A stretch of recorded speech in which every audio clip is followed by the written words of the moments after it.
Today's topic is Karl Pearson's coefficient of correlation. We already understood that there are three methods of studying correlation. Which are they?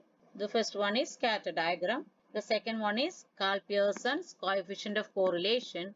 And the third one is Spearman's method of rank correlation.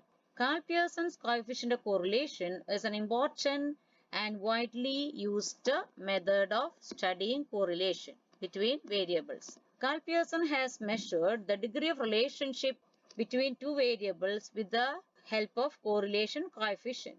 Coefficient of correlation measures the degree of relationship between the two variables.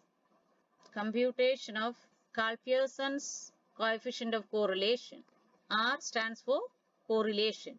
The formula is R is equal to sigma xy divided by number of pairs of observations into standard deviation of x and standard deviation of y. Or it can be written as xy divided by n into, we know standard deviation of x variable is positive square root of sigma x square by n. Standard deviation of y, square root of sigma y square by n. So this n cancelled. For doing the sum, we can take this formula sigma xy divided by square root of sigma x square and into square root of sigma y square, where x is equal to item minus x bar. Actual mean only we are learning. So calculate actual mean of the x variable. Here y is equal to y minus y bar. Then as per the formula, what are the other requirements? Small letter x is equal to x minus x bar. So first calculate the arithmetic mean of the x series. Y is equal to y minus y bar. So arithmetic mean of the y series. Then we have to calculate. Then x square.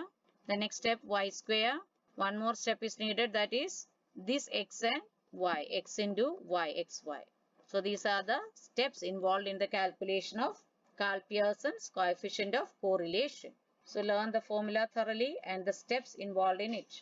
What are the properties of coefficient of correlation? The correlation coefficient is independent of the units of measurement of the variables. Independent of the units of measurement of the variables. The value of correlation coefficient lies between +1 and -1. Correlation coefficient is independent of choice of both origin and scale observations, and the correlation coefficient variables x and y is symmetric. That's why Rxy equal to Ryx. Third method of correlation is rank correlation, given by Edward Spearman. Charles Edward Spearman. This year no need of learning the sum. The most important advantage of rank correlation of the Edward Spearman's is that it can be used when quantitative measurement is not possible. That's for qualitative.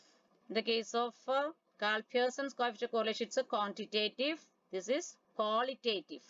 Ranks. And the formula is equal to 1 minus 6 into sigma d square by n cubed minus n, where d is the difference between the ranks, R1 minus R2. N is the number of pairs of observations. From this we can learn this much is enough. No need of doing the sum. Meanwhile, coefficient of correlation of the Karl Pearson is the sure sum.